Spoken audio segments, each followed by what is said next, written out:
कल का वो दृश्य, बारात सजी है,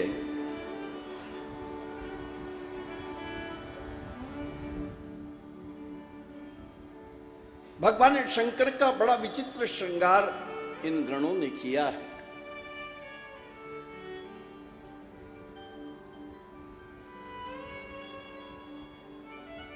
शंख और पद्म जाति के सर्पों के भुजबंद बना दिए गए, कुल्की और अश्वत्थ नामक सर्पों के कुंडल पहना दिए गए,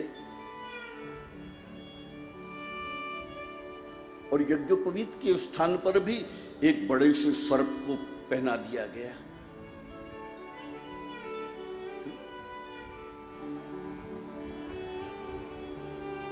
इतने सर्पों से सुसज्जित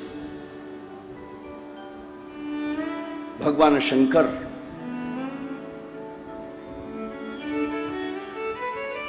अर्थात जिसने काल को भी अपने वश में कर लिया हो, उसने महाविषधरों को धारण किया, और महाविषधरों को धारण करने का अभिप्राय यही था कि जिसने काल को भी अपने वश में कर लिया हो, इसलिए मेरा शिव महाकाल कहलाया है। शिव महाकाल।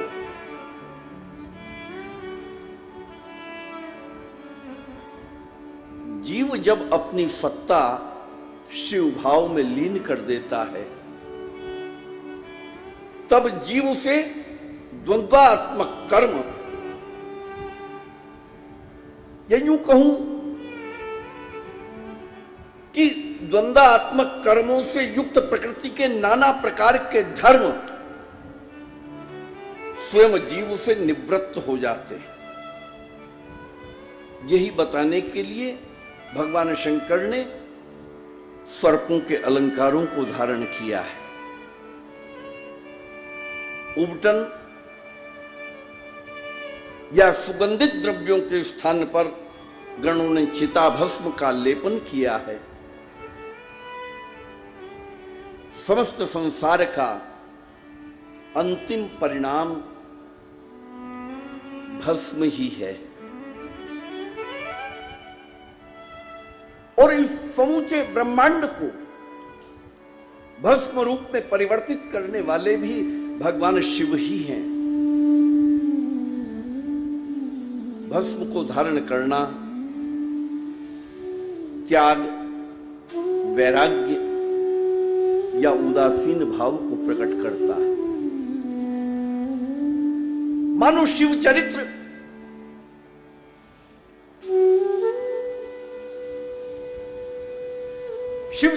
साधक को ये संदेश देता है कि मनुष्य संसार में रहकर सांसारिक साधनों से मुक्त तो नहीं रह सकता, अतः संसार की सुख सामग्री का आवश्यकता अनुसार उपयोग अवश्य करे, लेकिन उपभोग न करे। संसार नाशवान है, नश्वर है। ये सुख सुविधाएं, रूप रस गंध सभी को भस्मीभूत होकर भस्म रूप में परिवर्तित होना है। अतः साधक निर्लिप्त उदासीन भाव से इस संपूर्ण जगत का उपयोग करे, उपभोग न करे। मस्तक पर चंद्रमा का संकेत प्रणव की अर्धमात्रा से, इसी निमित्त अर्धचंद्र उनके मस्तक को भूषित करता है। चंद्र को धारण करने के पीछे एक भाव और है। मानो शिव चरित्र ये संदेश दे रहा है कि तुम टेढ़े हो, तुम कुटिल हो, तुम जटिल हो, दीन हो या क्षीण हो, जैसे भी हो, एक बार शिव चरण में आकर समर्पण करो तो तुम्हें भी शिव आश्रय देंगे। क्योंकि उनके आश्रित होने पर यमाश्रितो ही वक्रो भी चंद्र सर्वत्र वंद्यते, उनके आश्रित होने पर ये टेढ़ा चंद्रमा भी जगत में वंदनीय हो जाता है, पूजनीय हो जाता है। भगवती गंगा जो महाविष्णु के चरण से निकली है, ब्रह्मांड नायक भगवान शिव के मस्तक पर आती हैं और वहीं से लोक मंगल के लिए ये पवित्र गंगा जल सर्वत्र फैलता है। मानो पृथ्वी का सबसे ऊंचा प्रदेश हिमालय ही उनका शीश है। वहीं से पतित पावनी मां गंगा का प्रादुर्भाव होता है। उसी भाव को प्रकट करने के लिए श्री गंगा जी को मस्तक पर धारण कर मेरा महाकाल गंगाधर सदाशिव भी कहलाया। व्याघ्र चर्म का धारण करना अर्थात हिंसक और बलिष्ठ पशुओं पर, जीवों पर शासन करने में आप समर्थ हैं, अत्यंत शौर्यशाली। लेकिन उन जीवों पर केवल शासन ही नहीं करते बल्कि उन्हें संरक्षण भी देते। इसीलिए मेरा शिव नेपाल में जाकर पशुपति नाथ भी कहलाया है।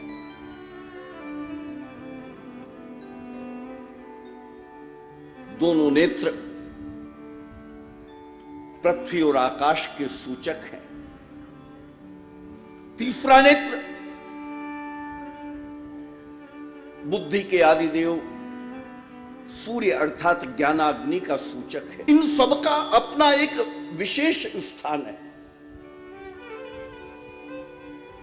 कंठ में विष क्यों धारण किया? मानो जगत के अनिष्टकारी पदार्थों को अनुकूल बनाने में भी आप समर्थ हैं। जगत के लिए जो अनिष्टकारी है उन पदार्थों का पान करके सर्वे भवन्तु सुखिनः सर्वे सन्तु निरामया का प्रतिपादन करने वाली ये शिव भावना ही तो शिव तत्व है। ये कल्याणकारी भावना ही शिव है। शिव कल्याण के देव है। इसी कारण अघोर पंथ के अधिष्ठाता होकर ओघड़ दानी शिव योगी कहलाए। मुंडमाल का धारण करना चेतन शरीर के नष्ट होने पर जो अवशेष रह जाता है उन्हीं प्रलयकालीन जीवों की स्थिति की सूचक भगवान शंकर के कंठ में पड़ी हुई वो मुंडमाला है। त्रिशूल को धारण करना अर्थात त्रिताप से मुक्ति देते, दैहिक दैविक भौतिक तीनों तापों से मुक्त करते हैं शिव। या यूं कहूं कि जागृत, स्वप्न और सुषुप्ति इन तीनों अवस्थाओं से परे जो तुरीय अवस्था है या तो स्वयं उस तुरीय अवस्था में पहुंचता हो और या परम कृपा करके किसी साधक को तुरीय अवस्था प्रदान करने वाला ऐसा परम वरदानी भी यदि कोई है तो वो शिव ही हो सकता है। शिव के अतिरिक्त और कौन हो सकता है?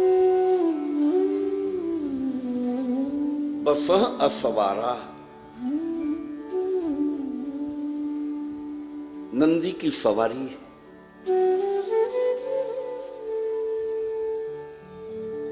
सत्व गुण का विकास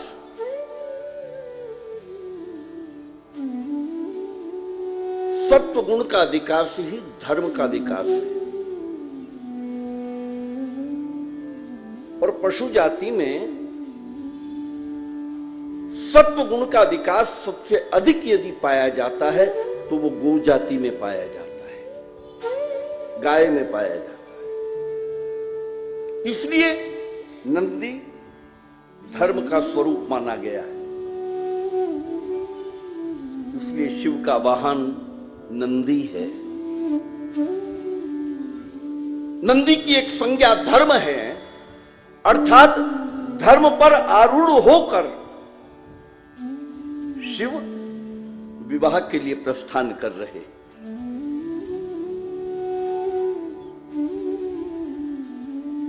मैंने निवेदन किया था कि शिव वृषकेतु हैं। वो धर्म के ध्वज को धारण करते हैं। और ध्यान देना,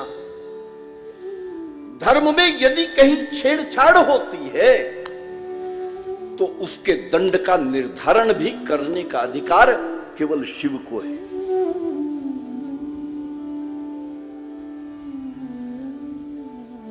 धर्म ध्वज को शिव धारण करते और काम की एक संज्ञा वृष भी है। वृष को काम भी कहते हैं,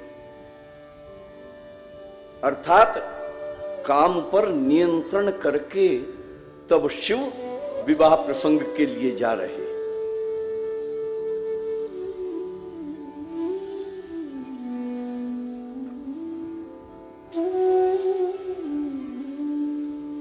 भस्म श्री गंगा जी तृतीय नेत्र में अग्नि, सर्प और डमरू पंच तत्वों को धारण किए हुए हैं शिव।